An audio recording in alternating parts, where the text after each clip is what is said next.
Welcome on board, dear aviation enthusiast. This is Pilot Wanderlust speaking.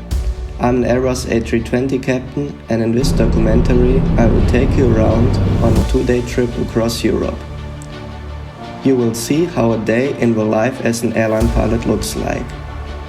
From a pilot's point of view, I will explain some hopefully interesting topics like takeoff aboard, engine failure procedures, flights over high terrain, cold temperature corrections, TCAS, toga takeoff and short runway operation, including takeoff and landing speed and distance calculations.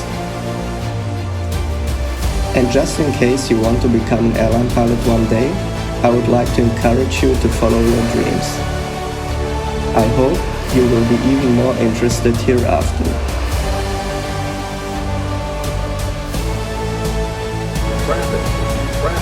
But before I get started, I would like to say thank you to all my colleagues involved for making this documentary possible.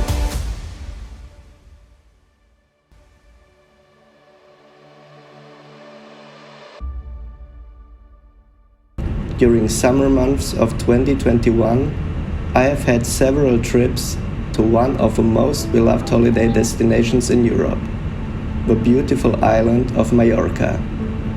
This docu will be a compilation of several trips with different first officers, and I really hope to keep you engaged watching the self-made documentary about airline pilots at work. Our day is starting early in the morning at Cologne Airport in Germany. After we met at our crew briefing facilities and checked out all relevant documents like NOTAMs or weather reports and have completed our briefings, we will get on the airplane, an Airbus A320. We will have 6 flights in 2 days, and these will be splitted that my first officer will perform 3 of them as pilot flying and 3 as pilot monitoring. And same applies to me. The pilot starting as pilot flying will prepare all preliminary checks on the flight deck and prepare all navigational relevant duties. And pilot monitoring will perform the so-called outside check or exterior outside inspection to make sure our plane has no damages. I will come back to the outside inspection later and will show you some differences within the A320 fleet. As pilot flying, I enter all relevant data into the MCDU, our multi-purpose control and display unit. We will both calculate our takeoff speeds according to our weight, configuration, runway and meteorological conditions, and perform our departure briefing. Our takeoff weight is 72 tons and our takeoff speeds are V1 154 knots, VR 154 knots, and V2 155 knots. You probably know that our decision speed is called V1. That means that we can abort a takeoff before reaching V1 and will continue after passing V1. We are regularly trained to do so in the flight simulator. Actually, we do prepare an immediate return in our secondary flight plan and calculate our landing speeds and distance in case of an engine failure after V1 before every takeoff. That means we will not have to think about where to go in case of. We already made our decision and will therefore concentrate on the navigation and procedure work. Navigation depends on performance abilities in respect of terrain or obstacles, and at less critical airfields, it is most likely a straight ahead climb for a few miles, followed by a turn back to the airport. But let's get a little bit theoretical. V1 is our decision speed. VR is our rotation speed.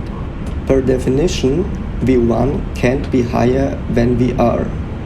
That means that VR is calculated according to the mentioned parameters, basically our weight, thrust and configuration. On shorter, wet or contaminated runways, there might be a gap between V1 and VR.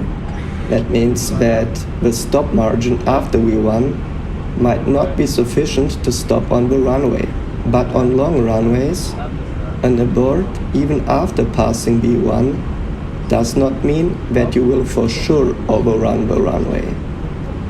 Depending on the failure and if any equipment for deceleration is affected or not, you might get to a full stop on the runway. But as I said, this is theoretical and is never trained in a simulator. I just want to point out that V1 must be equal to or lower than VR per definition without, in some cases, saying anything about the ability to come to a stop on the runway in general. Let's get airborne. We are cleared for takeoff and our departure route is called Nurganish 1 Romeo.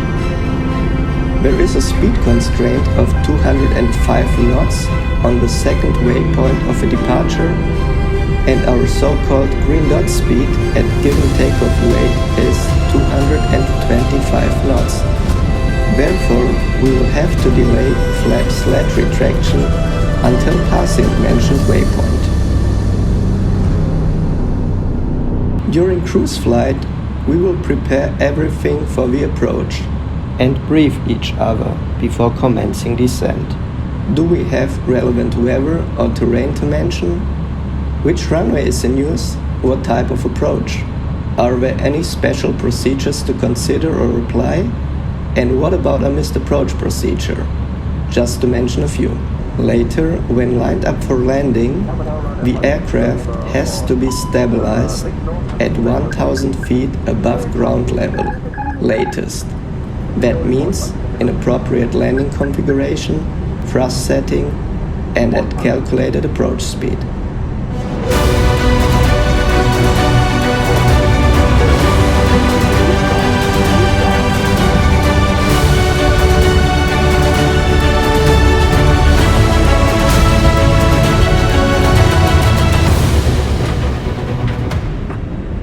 After a short turnaround of 45 minutes, we are being pushed back from our parking position. Today, we are cleared a so-called contingency departure out of Palma. Juliet Oscar Alpha VOR is a nav 8 that is required for conventional instrument departures or arrivals. Occasionally, it is switched off, and this kind of information will be published in the NOTAMs that we read during our flight preparations. Even though it would not be required for navigation on an airplane like an A320, because all waypoints on nav8s are stored in a nav database, a conventional backup is lost in that case.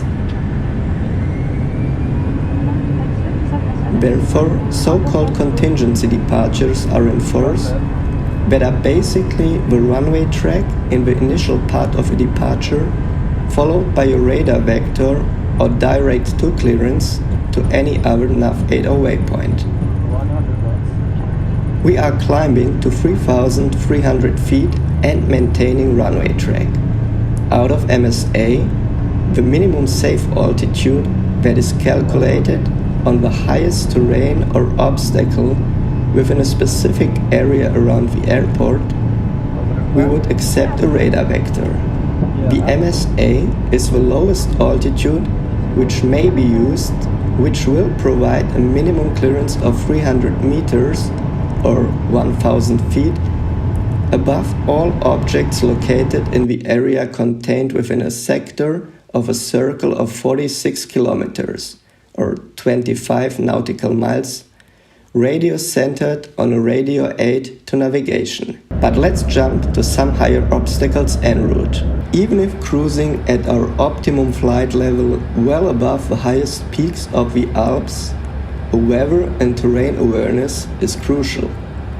We will always plot our present position and be aware of another very important altitude along our routing, the grid.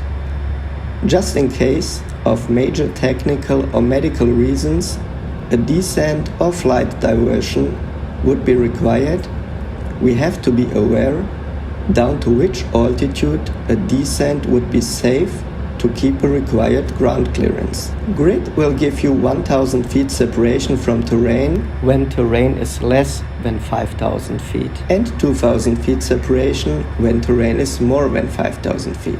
On our navigational displays, we will always have a surrounding terrain displayed. Mont Blanc is the highest peak in Europe. With a height of 4,810 meters, it is located in the French Alps, westerly of the iconic Swiss mountain Matterhorn. But one more thing that has to be considered during cold winter days. The colder the temperature, the more significant and possibly dangerous this difference can be. When the temperature is colder than standard, that is 15 degrees Celsius or 59 degrees Fahrenheit at sea level, you are at an altitude lower than your altimeter indicates. When the temperature is warmer than standard, you are higher than your altimeter indicates. Colder air is denser and therefore heavier, and so exerts more pressure on the altimeter, making it read lower than actual altitude. In such conditions, an approximate correction is 4% height increase for every 10 degrees Celsius below standard temperature. Let's make some simple calculation. The standard temperature lapse rate is 2 degrees Celsius or 3.5 degrees Fahrenheit for every 1000 feet gained.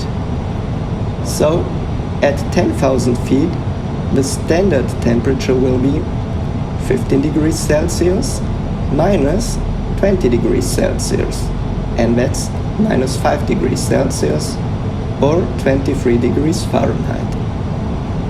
This is how you calculate the standard temperature at any airfield higher than sea level. The standard pressure is 1013 hectopascal or 29.92 inches of mercury at sea level. If pressure is now, let's say, 980 hectopascal, it is 33 hectopascal less than standard and should be corrected by 30 feet per every hectopascal. That means 33 multiplied by 30 is 990 feet. We are now approaching Dortmund and it is more or less at sea level. In case it is winter and outside air temperature is minus 20 degrees Celsius, it would be a difference of 35 degrees to standard. 4% per 10 degrees means we have to calculate 4 times 3.5 and that's 14. So a correction of 14%. Now we will correct the MSA, FPA, missed approach altitude, all check altitudes and our minimum by 14%. One example, on a VOR approach, the FPA will be 3.4 degrees instead of 3 degrees, and our minimum will be 940 feet instead of 820 feet. Of course, we will communicate all corrected altitudes with ATC. But right now it is summer and we are approaching a short runway. The Airbus A320 has a published takeoff roll at maximum takeoff weight of 1,850 meters, and the A320's is 2,100 meters. You see, size does play a significant role in how much runway is required. A bigger airframe needs more runway to accelerate, plus more fuel, passengers, and cargo significantly impact performance on the runway. For these reasons, you can imagine that an Airbus A380 or a Boeing 747 are out of a game right away on short runways. But even on long runways, there might be good reasons to calculate the landing distance during approach preparation for an appropriate auto brake and thrust reverse setting. For example, if some runway exits are closed due to work in progress, you would like to know before What you need to catch the last possible exit before the closed one to avoid much longer rollout times on the runway, or a possibly required backtrack.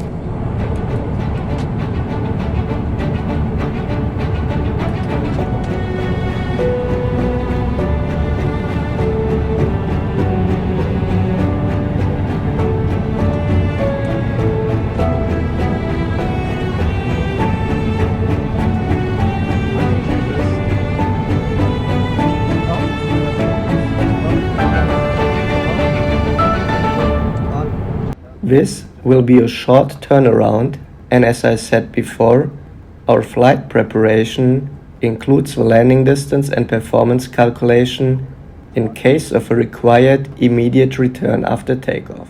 Our takeoff weight is 65.5 tons and just 500 kg less than our maximum landing weight of 66 tons. We will perform a TOGA config-free takeoff.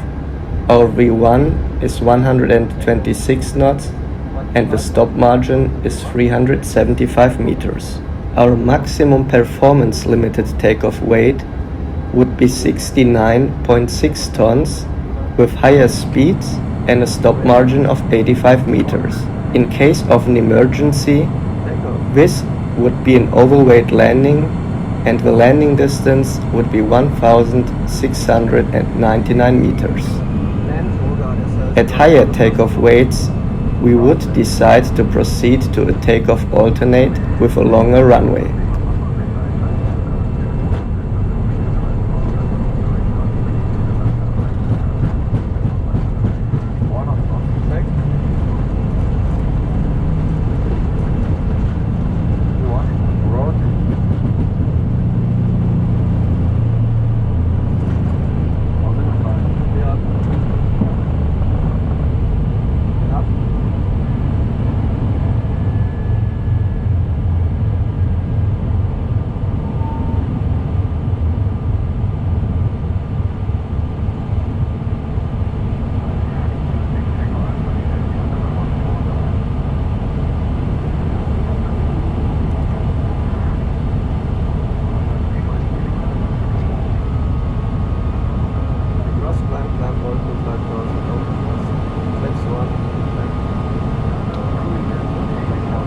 The Traffic Alert and Collision Avoidance System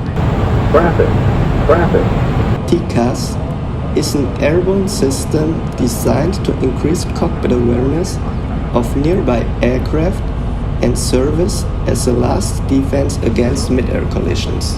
Working independently from air traffic control, TCAS uses nearby aircraft's transponder signals to alert pilots to the danger of mid-air collisions. It does so by constructing a three-dimensional map of the airspace through which the aircraft is traveling. The two TCAS systems communicate with each other and negotiate a course of action for both aircraft. A typical resolution might have one system advising its crew to climb, while the other advises its crew to descend. TCAS traffic advisories are quite common in daily operation, especially at large airports with much traffic. Therefore, pilots should adapt the rate of climb or descent to a maximum of 1,000 feet per minute to be established latest 1,000 feet before reaching cleared altitude. A TCAS resolution advisory is a warning that requires immediate pilot action in case aircraft are approaching each other with a risk of collision. This kind of event must be reported to ATC and to the company and the authorities after the flight and will always be investigated. Whenever flying in icing conditions with visible moisture such as rain, snow, or in clouds at temperatures at 10 degrees Celsius and below, engine anti-ice systems installed on jet engines will help prevent airflow problems and avert the risk of serious internal engine damage from ingested ice.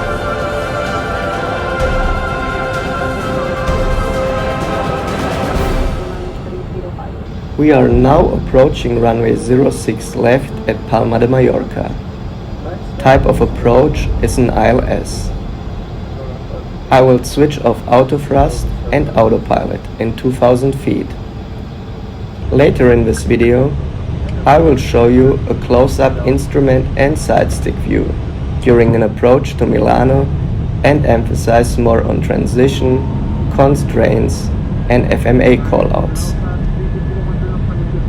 Enjoy now the last 2 minutes of this flight from a pilot's point of view.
Our duty roster is changing from an early duty to a late duty on this trip.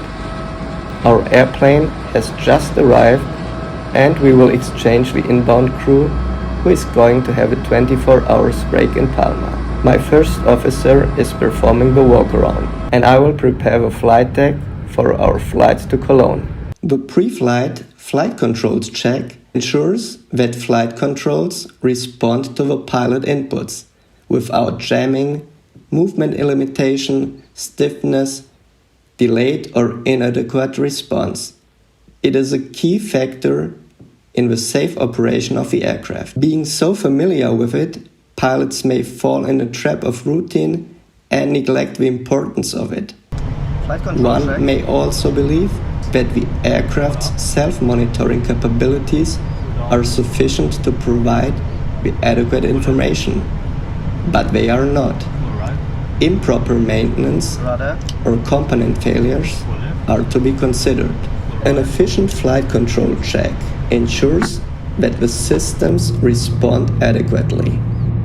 In direction, for instance, elevator moves down when the control column or the side stick is pushed.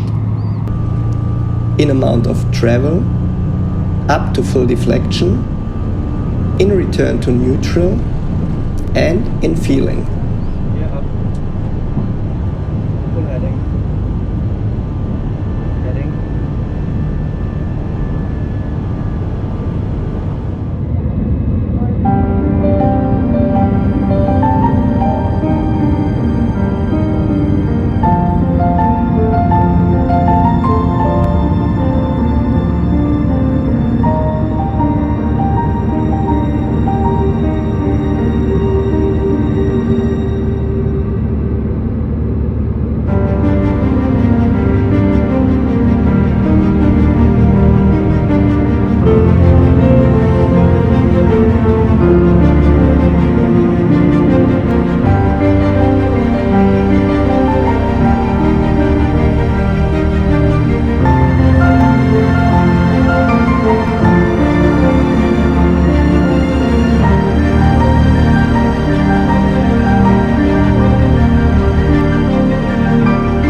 Passing flight level 100 with the real flight deck rule applies. Basically, this means that only activities required for the safe operation of the aircraft may be carried out by the crew. The transition level is the lower limit to use the standard 1013 hectopascal altimeter setting, applicable to all aircraft defined inside the associated terminal area where transition altitude is published. We are approaching runway 32 right at Cologne-Bonn Airport. All inputs to our autoflight system must be checked on our PFD, our primary flight display. The upper part is our FMA that provides us the status of our autoflight system, such as which autopilot is engaged, number 1, number 2, or both, which lateral and vertical modes, and so on.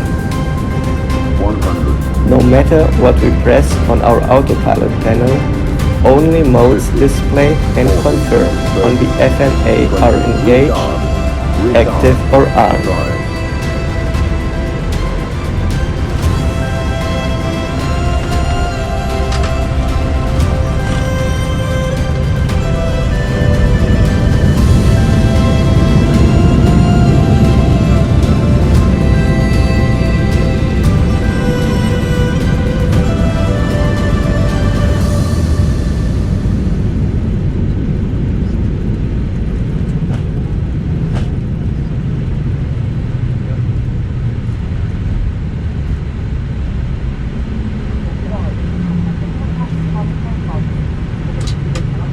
When vacating the runway, the captain initiates the after-landing flow by disarming the spoilers and then setting the exterior lights as required. The first officer sets the weather radar and predictive wind shear system to off, retracts the flaps, sets the TCAS to standby, and starts the APU. The auxiliary power unit will provide the aircraft with electrical power after engine shutdown and has to be started latest when approaching the parking position. As soon as the APU generator is available to provide electricity, the engines will be shut down. At parking position, the FO will command the cabin crew to disarm the door slides, and as soon as this is confirmed on our doors system page, the beacon, the seatbelt and PD signs will be switched off and the captain will command the parking checklist. My first officer was exchanged by another one after this flight, and we are ready again for our last 2 flights.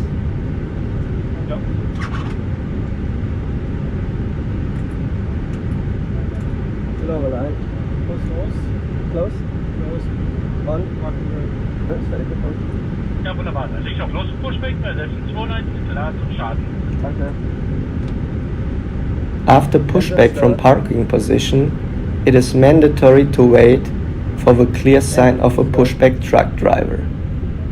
There have been some incidents before where the aircraft started taxi without clear signal. Therefore, we delay our after start checklist to the moment we get the clear signal.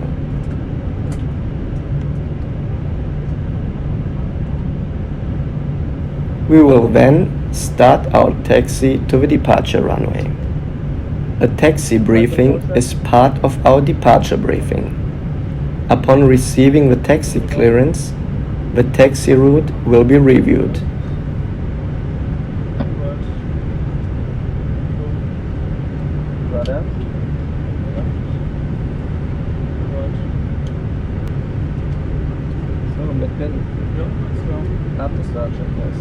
Pilots must never enter or cross an active runway without clearance. The Airbus A320 is able to land automatically. Whenever landing with low visibility procedures in force, the autopilot will remain engaged down to the runway.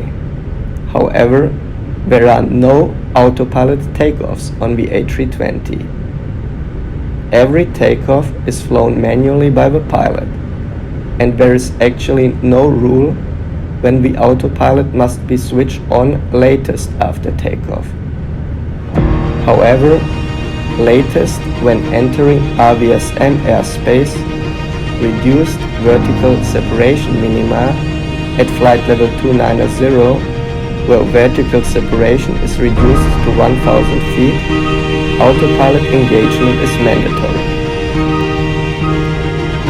At very busy airports, such as London Heathrow, it is highly recommended to engage autopilot as soon as possible.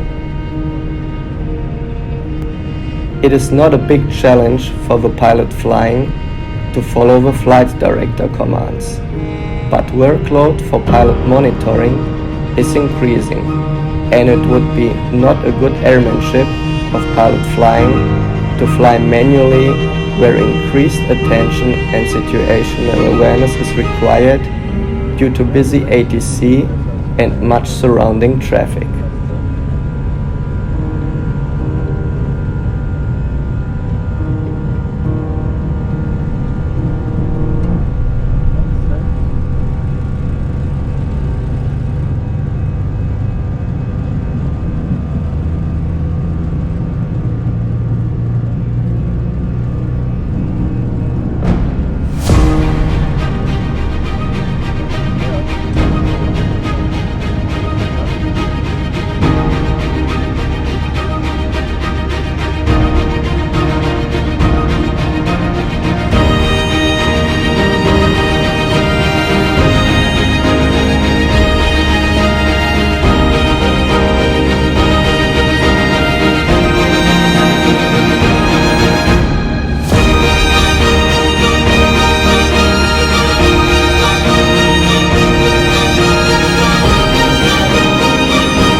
At flight level 330, 33,000 feet and 25 miles north of Zurich, we have a thunderstorm close to our track to Milano. We have requested an avoidance setting of 190 degrees. Thunderstorms are always a threat and we will always avoid them. It is recommended to keep a horizontal distance to the cell of a CB cumulonimbus of at least 20 nautical miles. Clear of weather, we are approaching our destination and are cleared the Riksuf pre-echo arrival. As long as we are on the arrival route, we must comply with all speed and altitude constraints as published on the chart, if not advised by the approach controller to disregard. The autopilot will comply as long as in managed descent mode and will let us know if unable. For example, if thrust idle is not sufficient and a higher descent rate is required but can't be established because a given speed must be maintained, a message like "more drag" is displayed and pilot flying will extend the spoilers to enable a higher rate of descent. In selected modes, such as open descent, it is the responsibility of pilot flying to manage the profile. When cleared on a heading and radar vectoring to localize the interception is given by ATC, the extended centerline will be set, and when cleared for the approach mode armed. Some airports advise the flight crew to reduce speed at specific points or distances, or to keep a minimum speed at a specific distance. It is part of the approach preparation to review such requirements in the AOI chart of the airport, as it is not always marked on the approach chart or stored in the nav database.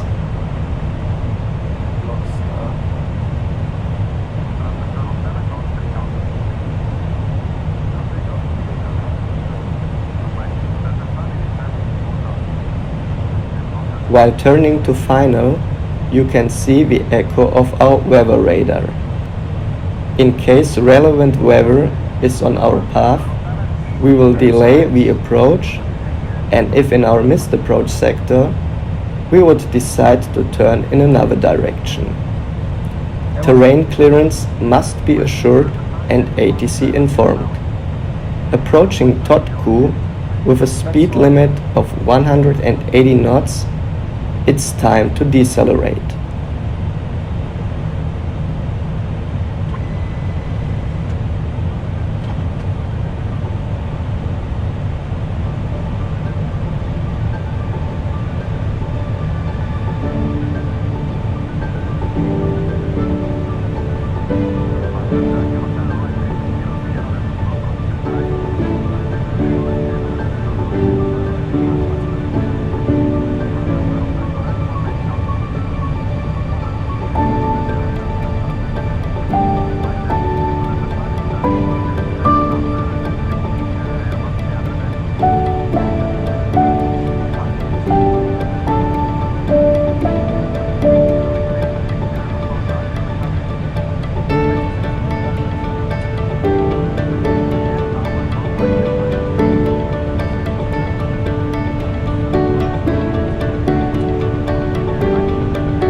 100.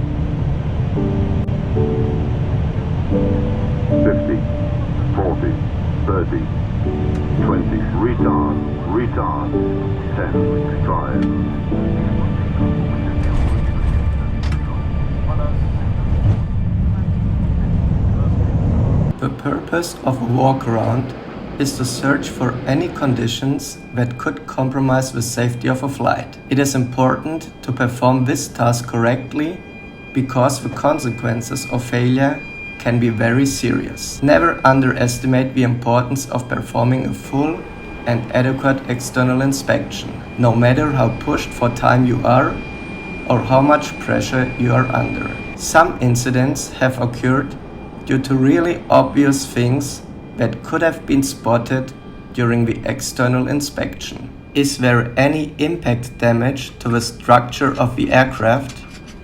Are there any oil, fuel or hydraulic leaks visible? Are all ground access doors closed?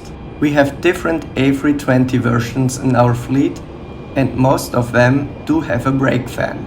However, a few aircraft do not have one. Aircraft without brake fan need more time until the brake temperature is cooled down to the maximum limit for the next takeoff. There are some operational limitations in this case. If there are several options regarding landing runways on hot summer days with short turnaround times, an appropriate auto brake setting should be selected. However, the next takeoff must be delayed if the temperature has not cooled down below 300 degrees Celsius.